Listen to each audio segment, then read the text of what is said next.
Welcome to Still in the Fight.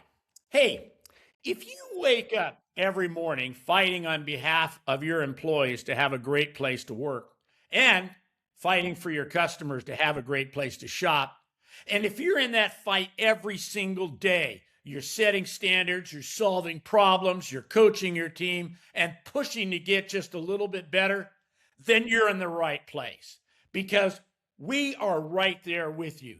We are retailers just like you. We're still learning, we're still leading, and we're still working hard to win. This is Still in the Fight, a retail leadership podcast with lessons from the front lines. Today in the studio, we have Mike Costello, CEO of Costello's Ace Hardware. Hey, Mike. Hold on. We have Rob Filer, Senior Vice President of Sales for Costello's, and myself, Art Friedman, a business coach for Costello's. Our topic today is defining what the word winning means for a pro sales store. And to kick us off today, here is Rob. Let's do it. Morning, guys. Thanks, Art, for the intro. You introduce the three of us on every show. I'm not sure if that's repetitive or not, but I know Mike likes to hear his name once in a while, so it's okay. So it wakes me up. Yeah, defining winning. That's a good one, right? And another topic that has many, many tentacles to it around the pro business and stores. But I'll give it a shot, right? I'll kind of call out a couple of things that resonate with me, and then I'll see what it means to you all. But in order to win at the pro business in the store, to me, you need an owner of that channel. Somebody dedicated to the effort, somebody that cares about the effort, somebody that's going to own the result. That person needs to have a vision on where they want to take the business. There has to be some milestones along the way, and you need to look at your market share, your market opportunity, what do you want to grow to in terms of revenue, how are you going to get there? There needs to be a plan, right? And then you need a process. You need the store ready to fulfill, right? You need to have the team ready to take that order when they do come in. So there's a lot to that. Each one of these things I'm calling out probably is a session unto itself. And then lastly, you need a hunter's mentality. It's not stack and hope. It's going out there, winning the business. And that comes in many different forms, which we could talk. So in order to win, you have to have certain things in place. You have to have somebody dedicated to the effort, cares about it more than anything else. You have to have a vision and a mission of where you're going. You have to have the team ready to fulfill, and you have to have somebody hunting for the business. That's where I would start the conversation. One of the I blew you guys away with that, right? You weren't ready for the pause, or was it too much? I was going to say, I think we're done. I mean, that's a pretty good summary, right? But when you talk about commitment, I think there's some kind of a link to let's just say your pro sales is 20% of your business or 25 or whatever it is. Then I think that the leader of the business, the store manager and their team, they need to be expected to spend that kind of time on pro sales. I mean, a lot of times what I see is, stores are talking the good game, right? They talk about the importance of pro sales, yet when you say to them, well, tell me how much time you spend on developing those kind of relationships with your customers and your pro sales customers, they don't spend much time doing it. They really don't. I mean, they're human beings, and they're programmed to spend time working on the DIY customer, and they need to be trained, they need to be influenced, they need to be all of those things, and probably a lot more to be able to know what it means to go out and build a relationship with a pro sales customer. Yeah, I was going to say that I wanted to poke some holes in what Rob said, but I don't know if I want to poke some holes in it. I just want to, some of the realities are of, Rob, what you're talking about. This all starts at the top. And, if it's a multi-store environment, it starts with the store manager or a district manager, whoever owns the sales for that store, and whoever owns, customer service or driving the top line and driving customer service. And in a single store environment, it starts with the ownership or whoever is overseeing that store on a regular basis. So you can't be an owner inside a store and assign somebody, go be my pro sales guy and kind of let them go. There's without direction, there'll be no, Rob, you talk about things like vision. How many visionaries do you have inside every store? Somewhere between, I don't know, 0 and 2. One. And it's not because they can't be visionaries, because most people have never been asked to cast a vision and set a strategy. Mike, I mean, let's talk about that. No, I'm not saying that you say, "Hey, Ted, you're our B2B guy, now develop a vision." No, that's got to be developed with the leadership group or the owner of the store. You got to set a vision, but there needs to be a vision on what you want to do in pro sales. We have 60 some odd stores and we have a vision. We know where we want to go. If you have one store, you should have a vision on where you want to go. That vision could be very basic. It'd be like, we're going to learn about what to do. That's a vision. Yeah, maybe. So let me just push back on you, right? And again, I'm not saying this isn't important. We didn't even discuss why this is important, which I think we should kind of get into before we're done today. But I spent time with a retailer yesterday. One of the best merchandisers I've ever met. Very focused, spends 6+ days a week in his store. And we discussed specifically pro sales. And he says, I don't do it. And he doesn't do it. He doesn't know how to do it. I asked that guy, who really in many ways of retailing is an absolute genius. I don't even know if he would be able to articulate a vision or put down a vision on paper. So I think there's challenges there. I mean, it's about, getting that desire and getting some help and understanding, to me, the best stores at pro, not to me, the best stores at pro, in our industry, they're working from the inside out. They're not starting by being on the street. They have a culture of helping every customer every time, whoever that customer that walks in is. Most pros, and again, I'll bring it to our industry. Most pro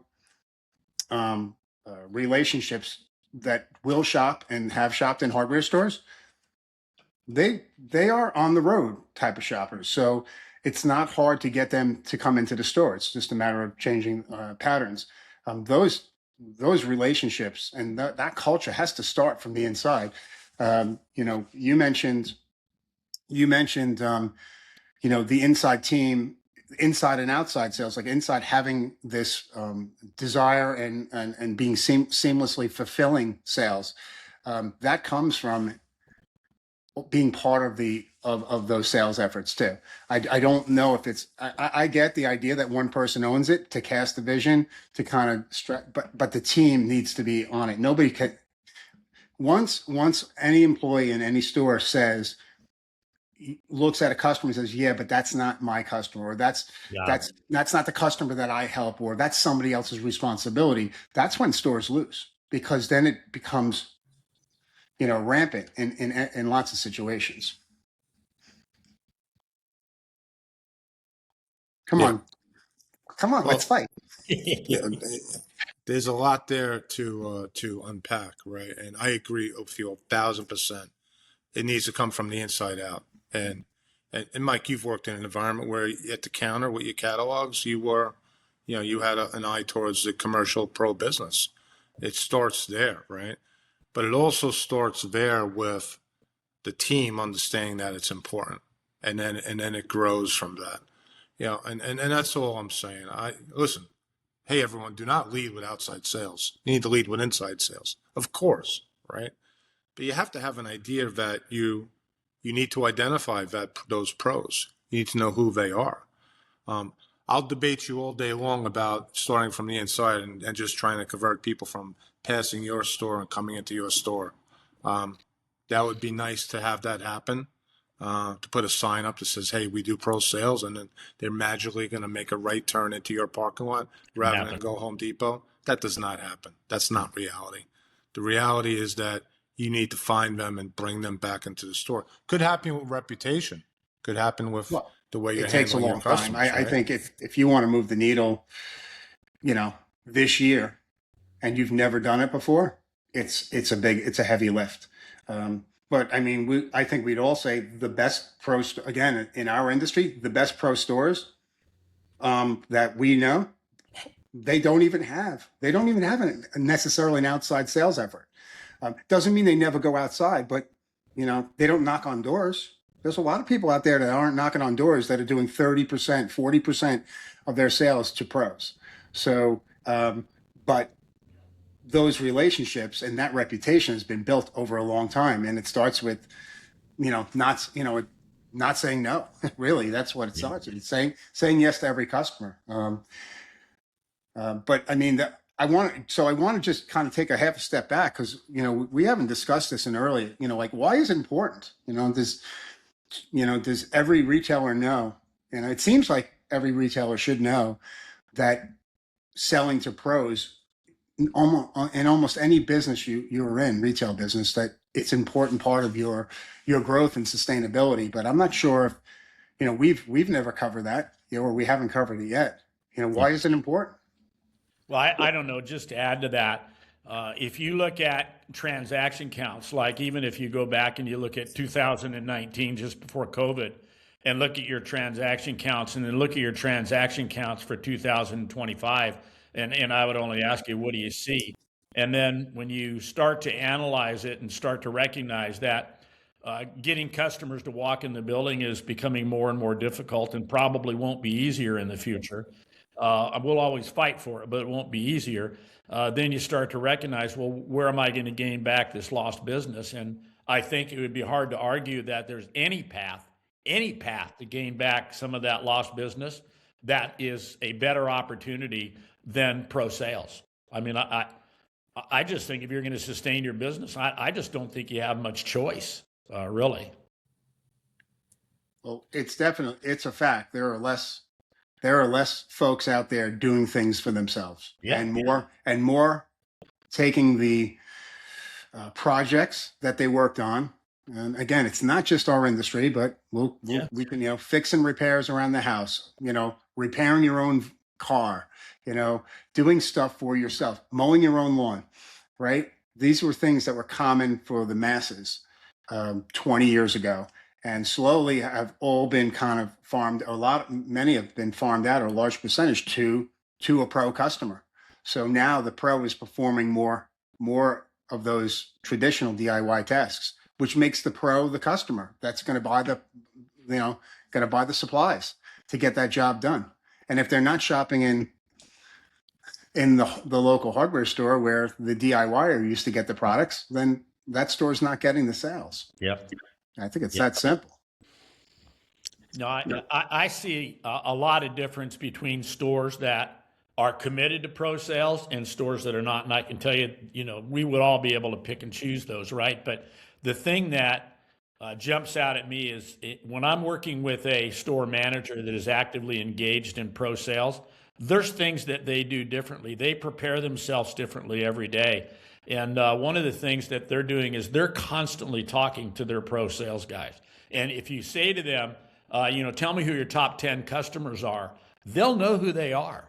And they will at least be thanking them for the business. And that whole relationship building concept that Rob talks about so much is very evident in those stores where they're committed to the business and they see it.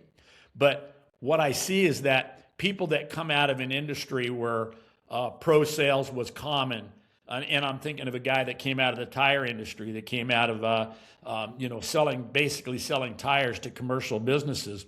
When you talk to him about why pro sales are important, he'll look at you like you're an idiot and tell you what would happen to his business if he didn't have that pro sales business. Yeah, and you're right, Art and Mike. You're right. Everybody's on a different point in their journey, right? And some people, the awareness of why it's important. Listen, we know retailers that don't focus on the pro business. They have a very healthy business. They don't have to. they haven't seen a decline, and it's not Yeah. it's Yeah. not something they need to stretch for. If it happens naturally and organically, just through people popping in.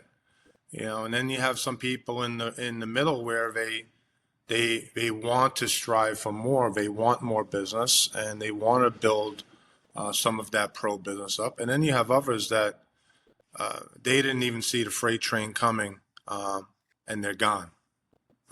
They died, and their business died because they didn't know how to handle that decline in transactional count. So there's many stages of denial here, right? On whether it's important or not.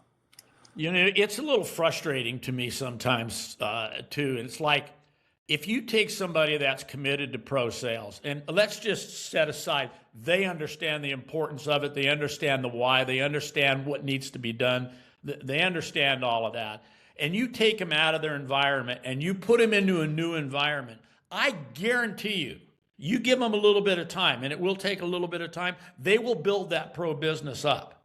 And I think that you could take almost any one of our stores over the years that let's just say that we have failed in for one reason or another. And I think with the right leader, and this is where I'll get pushback, and that's cool. I think with the right leader, and you put him in that building and give him 6 months, I think that what you'd see is a turnaround. Now, you might not see a big enough turnaround to make the store profitable, but I think you definitely would see a turnaround. You would see a whole lot of new accounts, because just like Mike said, or you said, Rob, when customers come in the store, it really is a team effort, right? It's not just the owner. It's everybody understanding how important that B2B customer is in the business. And it's everybody asking, is this for your home or for your business?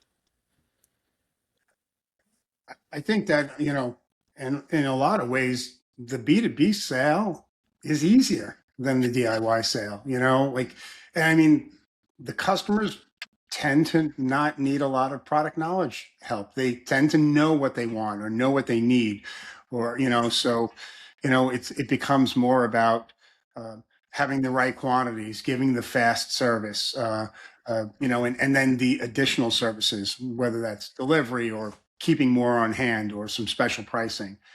Those are, to me, are much easier conversations to have than, how do I fix this? How do I put this conglomeration of stuff back together again?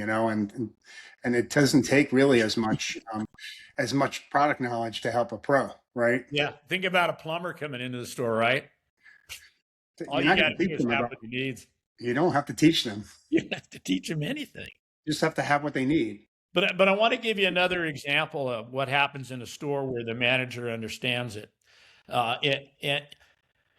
You got to know who your customer is, and you got to have people in the business that can speak the language. And if you have a lot of customers in your area that are coming in that are Hispanic, you got to have people at that pro desk that know how to speak Spanish. And I think that if you do, as an example, if you do, I think that what you'll find is if you go to the store manager and you say, hey, you listen to these conversations between your staff and pro sales all the time. How many of them are they having to use a different language than English? And what you'll hear is, oh my God, it happens all day long. That's what you'll hear. Yeah. And yet there are stores close to other stores that I hear this from that have nobody in the business that can speak the language of the customers. I don't know. This doesn't make sense to me. Yeah. It's a little complex at times, We've touched on a lot of different things just in this conversation, and we've had differing opinions in 20 minutes on it already. Yeah, You know, I don't know if let me just finish my thought here. Yeah. We have people in our organization who think this is a mystery, and they've been working in this business their entire life. So maybe that's a controversial statement. I don't know, but it's a mystery in terms of how they handle it. It's a mystery in them finding the time to do it. It's a mystery for them to stretch beyond what they've normally done. It's a mystery for them to find information. It's a mystery for them to reach out for information. It's a mystery for them to accept the coaching when it's presented. So, I'm not sure how easy it really is. Yeah. From a product knowledge perspective, the pro is easy. But when the pro walks in, the pro wants to talk to a pro. The pro doesn't want to talk to an amateur.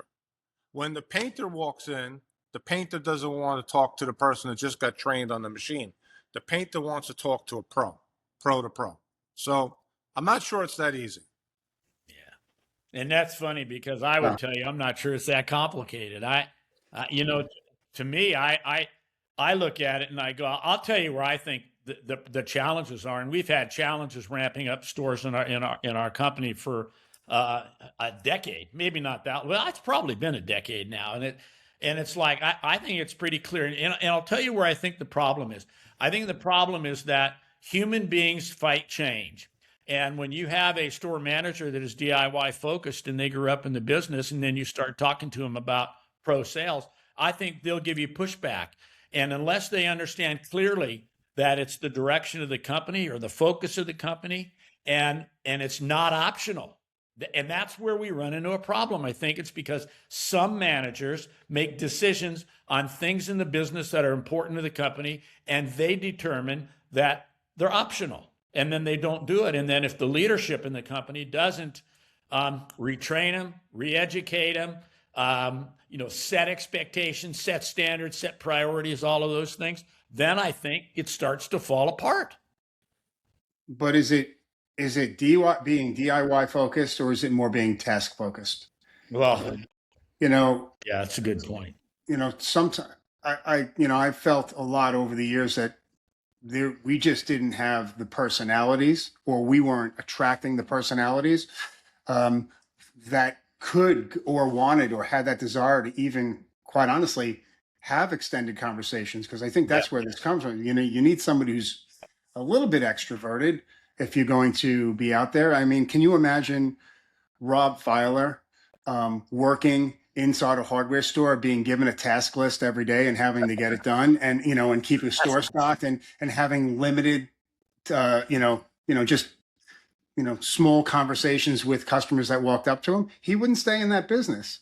Yeah. And I'm not sure if we're attracting the people that want to be out there and growing those relationships.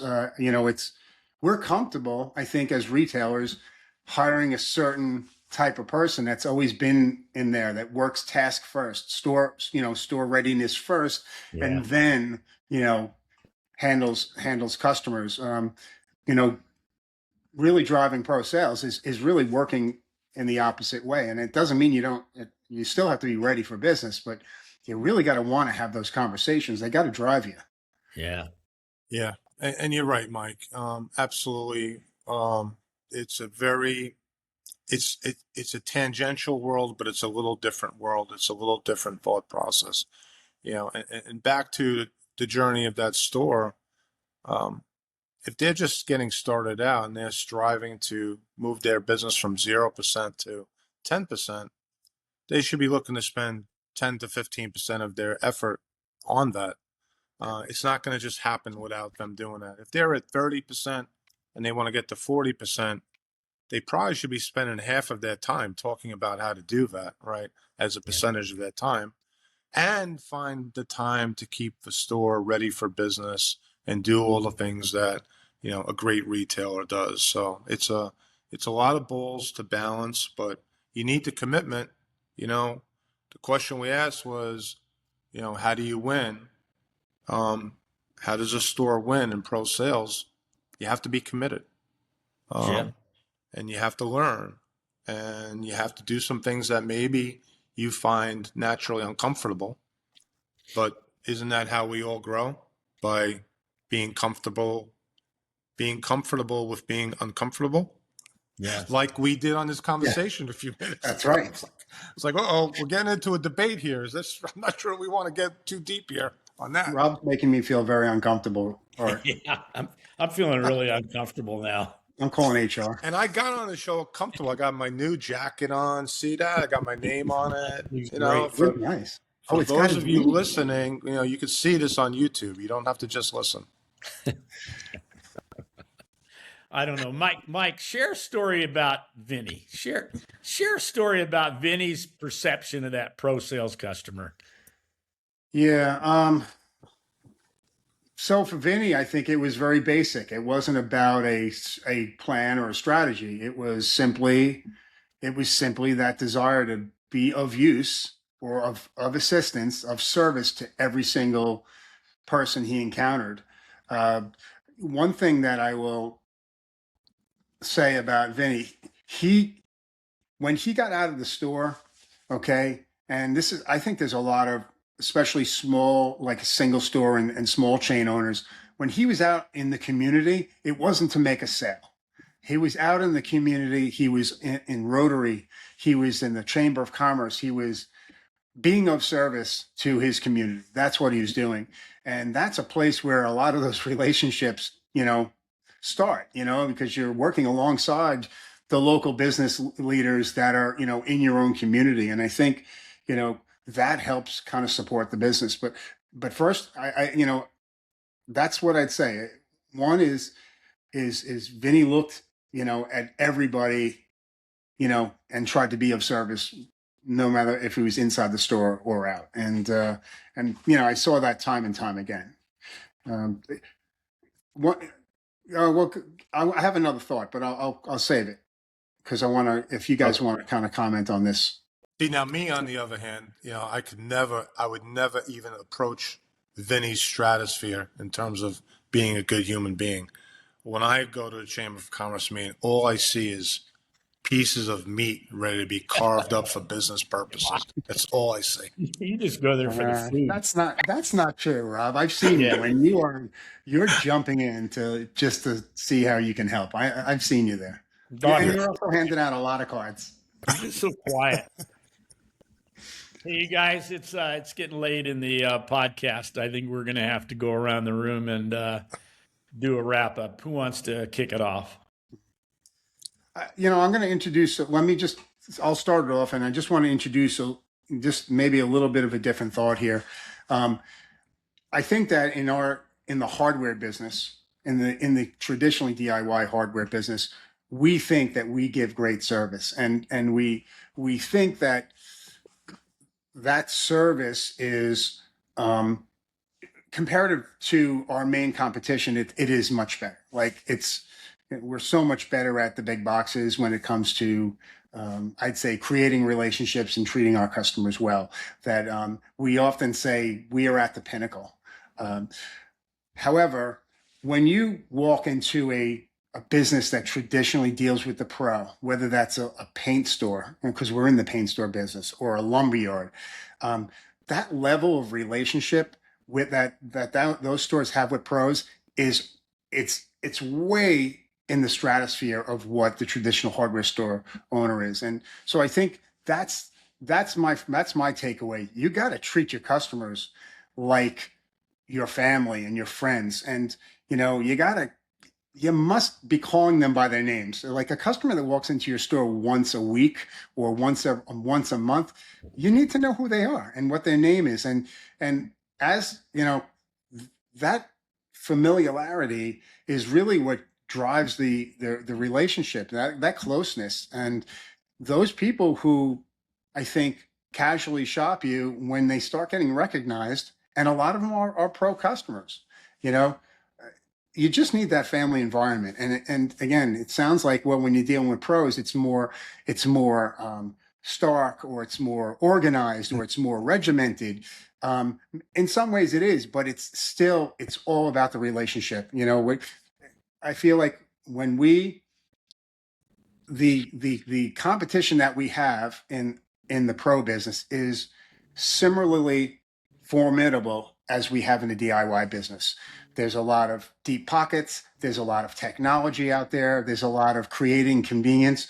But what we can do and how we can win the pro business is the same way we win the DIY business, through really developing deep relationships. So I'd say that's it. You got to know all your customers. You got to call them by their names. They got to be your friends, and no matter what they do, but especially the pros. Yeah, I love it. I'll go next, and then you can wrap us up, Rob. But to me, I think you got to have a plan.